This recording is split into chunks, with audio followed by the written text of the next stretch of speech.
My name is Bill Thacker and I'm here with the EAA to fly this lovely Trimotor. AOPA keeps flying safe, accessible, and fun by protecting your freedom to fly. We are the most trusted one-stop resource for all things related to general aviation. Become an AOPA pilot today.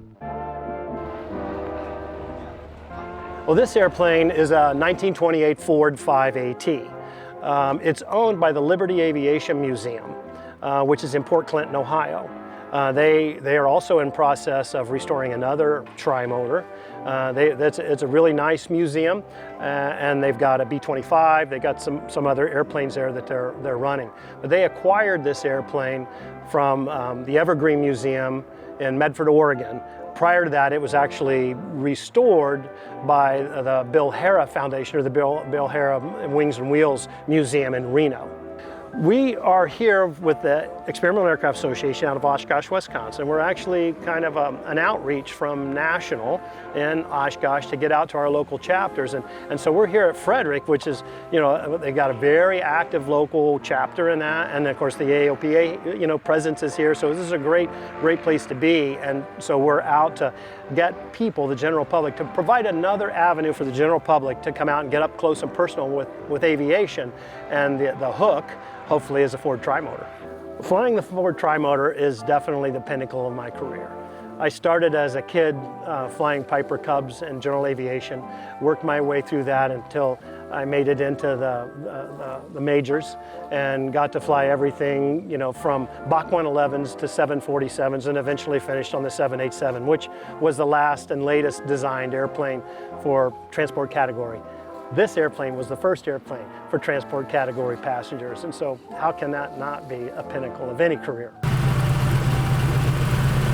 I like to describe an additional way to describe that the airplane flies, and I borrowed this from a friend of mine, is that she flies like a grand old lady with much grace and aplomb. And she'll do anything you want as long as that's what she wants you to do.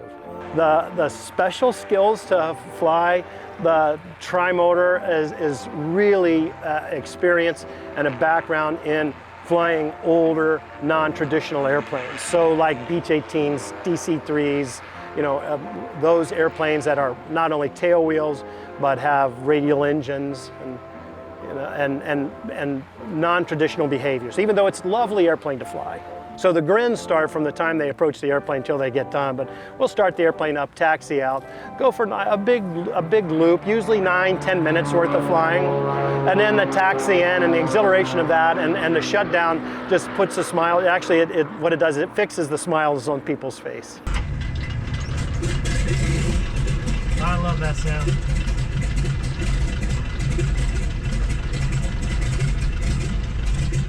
Number 2.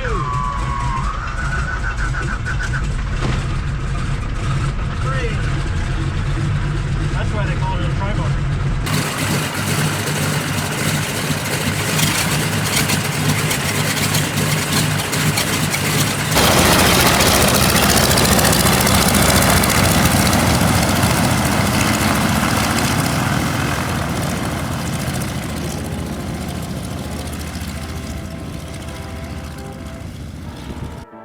The visibility is pretty good out of this airplane. I can't see anything that way, just like you can't see anything this way. Right. But other than that, it's not too bad. And you'll see in flight, it's even better than you expect.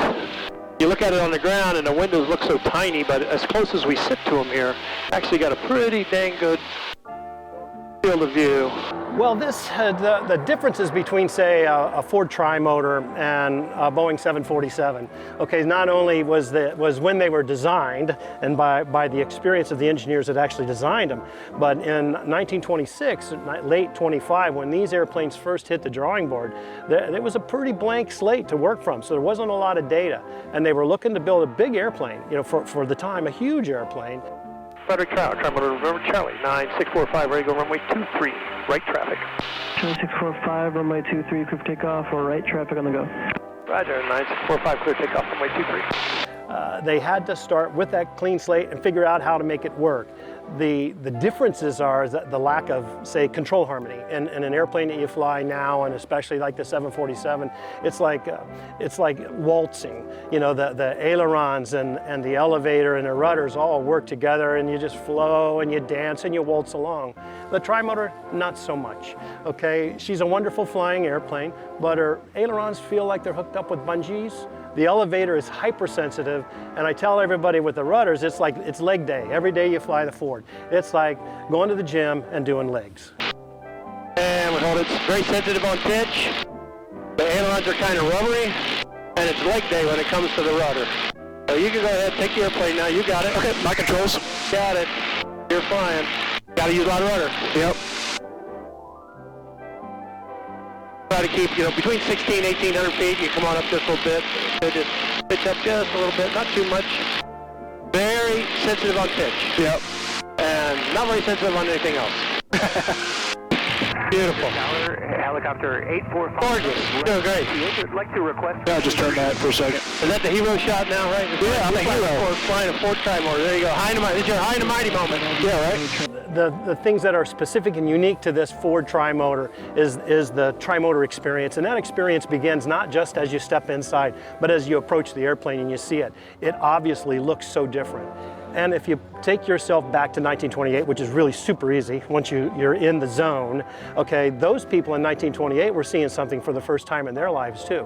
So they were used to taking 7 days to get across the country.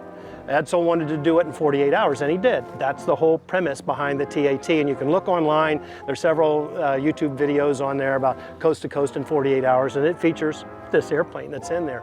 But what happens is you do go back to 1928, and those people in 1928 were walking into the future. So we're meeting in the middle there. 370.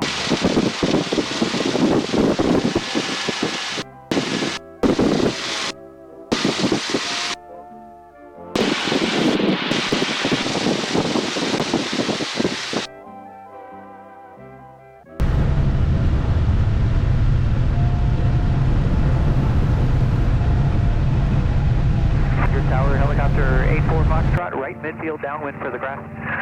45, shut option gas, owner sees caution. Tail wheel down. Into the grass, 84 Foxtrot. Maintain the center line. Landing light off. Turn off at Alpha 3. Now they just have to get hazmat out to clean up the grease off the runway that you left. Even a blind dog finds a bone. Yeah, right.